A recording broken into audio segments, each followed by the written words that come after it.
What you think I rap for? To push a rap for? Right, right. You know, because we all, when you're doing what you love, you want to make money from it. And that's the bottom line. You know what I'm saying? I'm not saying that do it for the money, but you need to do it to get money because, you know, Entergy is not going to keep your lights on because you had a great performance last night. See, like, instead of asking you, like, how you know, like, counting your pockets and everything, they just need to see, you know, just give respect to the fact that you're doing so much. Right? If you're keeping it busy as much as staying diverse and staying active in it, just respect that. And just respect that they're working hard and knowing that there's a lot of sacrifice being made to make these things happen. Right. And that's the one thing that most people don't focus on. Mm-hmm.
Atlanta, you can go to Atlanta and there's like at least a path to breaking open through the industry. That doesn't even exist here. And it should, because so much talent has come from here. Right, and sometimes I feel silly saying it, but I always thought that, like, especially me doing the show the way I do it, I always wanted to be the person to try to change that culture a little bit. Like, so I can talk to different people. I've had so many people come from out of town fly in and do this show, whether they're writing a book or if it's an artist or whatever. I've had that done before, and they appreciate the show so much. I've had them send me books after they wrote their books, like another book. They had to send one to the mail to me, or just random stuff. They'll invite me to come out there, like in Washington, D.C., Seattle, a few other places. They're like, man, you need to come out here and like broadcast live and do these things. And then out here in New Orleans, my own city, it's like people don't want to break bread, but they want to have any camaraderie. Everybody wants to be a part of the clique. Well, New Orleans, the city of New Orleans is the clique. Right. And that's the thing that they don't understand. Like some people, very few people or artists do. But, I can work with a poet at the same time doing like some trap music at the same time. Mm-hmm. You know what I'm saying? And like out here, everybody clashes. I was with a comedy group and there was like 12 people in the group, but it was like 3 different cliques in the group. And I'm not like that. Like, I feel like us as a group, I thought we were a clique. And, I'm not a big fan of saying, keep your circle small, because you'll never expand. How you going to keep your circle small? You're just not expanding. Just get the right people in your circle with the right frame of mind, and then make your circle bigger, but make your circle big and strong so that way you can cover more people. Right. You can lasso more people in. And the better people, at least teach them how to be better. And, right now, especially in this day and age in New Orleans, it seems more like people just want to have their own space. Like you said, they just want to be their own island. Mm-hmm. But, it's not really that cute. We need to be better than that. Well, the reality is people don't respect how much greatness is under the umbrella of success, right? Mm-hmm. So Tilmac makes it big. That's going to touch so many people that may not even be close to you even at this moment, but it's just support you. Right. They may not even remember when the whole drill scene with Chicago like really popped off. Chief Keef obviously was like the big head figure of all that, but look at all the different rappers that were able to create a sound in a lane off of that success of just 1 or 2 individuals. Right. So it's like, I don't know, for me it's like, if we break up after we get the money, that's okay. We'll figure that out from there. But let's not break up and split off before we get to the money, right? Because we're not going to get there by ourselves. It's just not going to happen. You can't do it by yourself. I've tried. Yeah. I've never seen a wife break up with an NFL superstar prior to him getting signed. That's what I'm saying. right. Even if there's a prenup, she's still going to wait till after the money. Right. Let me get on that. Don't burn the house down before you get the foundation set, right? When people see, I'm saying, people get I've seen it. I watch it in people's eyes, man. Like you sit there and you seeing oh man, we starting to catch a little steam, and then you just see oh man, this could be something. And you see that everybody recognizes how beautiful it actually can become, and then they start to split because they're like, well, I don't want, because he gonna be the man if we do it, and I'm gonna be under him. No, you gonna have money in your pocket. Then you can go whatever your brand is. Then you can go get that and pop it off. Right. At the time being, we're all broke. You know what I mean? Right, and I've experienced that with this show particularly. It's gone on 3 years. I think we make 3 years in October. October 15th, we make 3 years for this particular show, and it's just crazy to see the people, and Amber has experienced it. Brandy has definitely experienced it. Where people will throw themselves off the show because they see they're getting a little bit of steam, and then all of a sudden out the blue, you're talking to people a certain way, you're doing things a certain way, and I'm like, you're you're here to learn something. You know what I'm saying? Like, I can take you with me. Like, you adding you onto the show can be a great benefit to both of us. Yeah. You know what I mean? But I want you to be. What was that? Oh, that was me. All right. My hand. But I want you to school. No, it was this. Man, what I say, it stopped me from. That wasn't me. What he had this morning? What you had? Red beans and eggs? I had Cheerios. He had red beans and menu eggs. I love her. She's like, I had Cheerios, okay? He had too much milk. I hope it was like I too much swear. milk. I swear. You had whole milk with your Cheerios, boy. Man, when I say that was a blooper. Look, he stopped. He said, wait, what was that? Right. He stopped in the middle of the sentence. It was deep, too. I was I like, thought it was gonna be something like Like, boy, that's your real. stomach growling. Not in here. man, I'm sorry. Yeah. You had to be here. Right. So, but yeah, man, like we need to start really coming together. All right, come on, brother light skin. Preach, Come brother on, light man. skin. Come on, man. Get off his flatulence. Or lack thereof flatulence.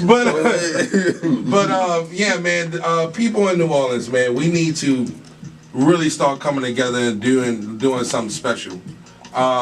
Even recently, you know, we were talking about somebody that was on the show before, and I was talking to Amber about it, and like it was something that Amber didn't see that I did. She was like, I understand, like the show is great. Why did we have to have this particular person on there? I'm not gonna say their name. They've been trying to keep me from doing that because you know I like putting people on blast. But No petty Le Pew. yeah, I know. So, but having this particular person on the show